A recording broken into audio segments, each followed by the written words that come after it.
Is it important if you want to make a living playing music professionally? You gotta learn to read. You can't get a job with an established band without doing that. Or well, I did. But eventually, you know, when you did get your first professional job as a no, I didn't read at all. When I got with Rod Stewart, I didn't. I hired a horn section. He wanted me to hire a horn section, and I never played in one. You know, I said, yeah, sure. But I was lucky enough and fortunate enough to know some really good musicians and arrangers. I didn't really know how good they were at the time, but Lee Thornburg, a trumpet player, arranger, and Nick Lane, and you can Google them. They've played and arranged on some of the biggest records you probably heard. And I surrounded myself with really good guys, and they took me under their wing and said, okay, you gotta learn this and this and this. So I did, you know. But I don't think you have to, but I would recommend it, you know. Why not? As much as you can know is gonna help. Probably it'll help you more on the downtime. You can maybe do some gigs that you really don't wanna do, but hey, it's making money, you know, playing music rather than, you know, bussing tables or something. But I don't know if you really need to read music to get a gig. Must have been strange to one day end up in a band with the guys like Rod Stewart when you're coming from pretty much nowhere, and all of a sudden you share the stage with this really big players and a big star like Rod. Yeah, it was a trip, you know, because I came from just playing small nightclubs.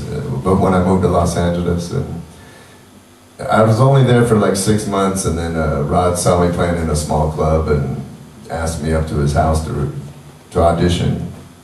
And he was looking for a sax player, and he liked the sax all right, but then he heard me play harmonica, and then I got the job. And then it was you know, it didn't bother me, you know, it didn't make me that really nervous. I never really had that problem, you know, being too nervous. And he let me have he was really cool. He led the part of the show from the very beginning, and I was with him about 5 years, 6, 7 records. During the live show, he would just say, okay, we're all leaving the stage. Here they are, 20,000 people, or 300,000 in Brazil one time. They're all yours. So I would like do a little thing like this, show them. Yes, I just do, you know, show off basically.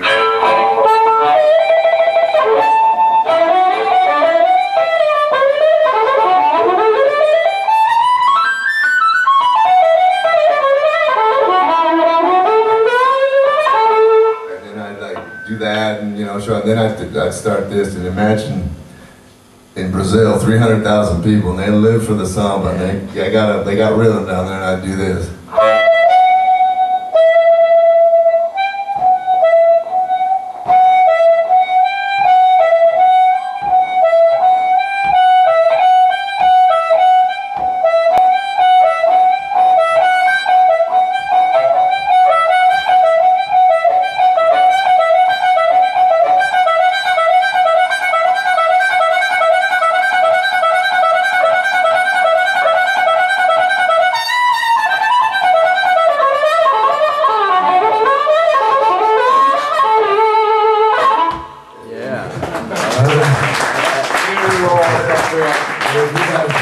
You can feel the wind going over here as I'm just going, because they keep up with me, and then I just take off faster, and it was just like, wow, just washing over. Det finns faktiskt på YouTube att kolla på ett sånt här tidigt klipp.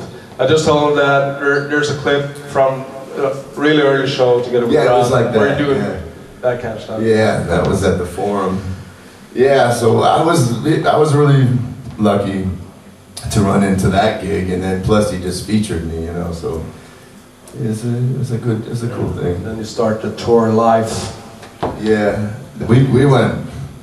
I had never been too far east of California, and never been to New York City. But before then, I went to Hong Kong, Bangkok, all over Japan, all over the place. And then we went back to LA, and we worked on the first record. And they gave me a whole lot of money. When for not even playing one note. That was like, wow, Warner Brothers. I thought, oh man, I've arrived. I didn't realize at the time that was the end of an era. They weren't going to do that too much for the next records, but that was nice, you know, but, and then I ended up getting a piece of the action of a live record that maybe you heard called Absolutely Live, which was unheard of for Rod to ever give up a piece of anything to anybody. Oh. So I lucked out there. So I kind of got in at the right moment, you know, and it was a good run. We had fun.